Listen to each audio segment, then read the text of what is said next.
ప్రజా TV Telugu news.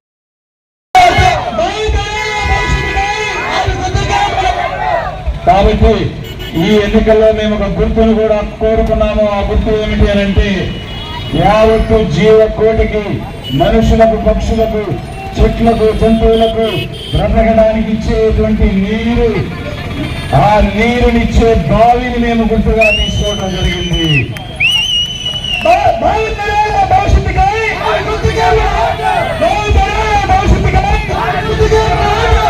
కాబట్టి మీకున్నటువంటి ఎంపీ ఓటుని బావి గుర్తుకు వేసి ఒక యోగ్యుడైనటువంటి వ్యక్తిని, ఒక ధైర్యము, సాహసము ఉండి మన తరపున, పేదల తరపున, ఈ తిరుపతి నగరవాసుల తరపున, ఈ ఆంధ్రప్రదేశ్ రాష్ట్ర ప్రయోజనాల కోసం లోక్సభలో గళం ఎత్తి మాట్లాడగలిగే వ్యక్తిని మీరు పార్లమెంటుకు పంపించాలని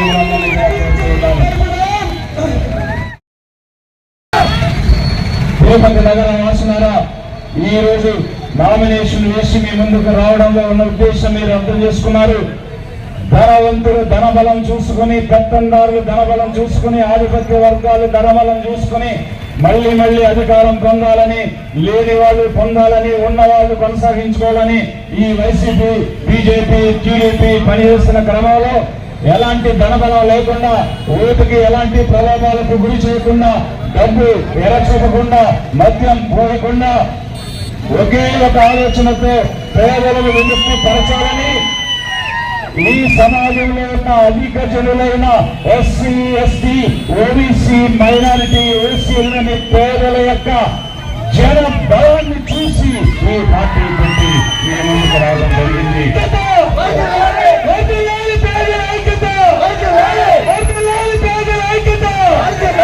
కాబట్టి అధిక జనులైన ఎస్సీ, ఎస్టీ, ఓబీసీ, మైనారిటీ, ఓసీలని పేదలందరూ ఈ పేదల పార్టీ అయినటువంటి లిబరేషన్ కాంగ్రెస్ పార్టీకి బావి గుర్తు మీద ఓటు వేసి ఒక్కరిని ఈ తిరుపతి నుంచి లోక్సభకు, పార్లమెంటుకు పంపించండి.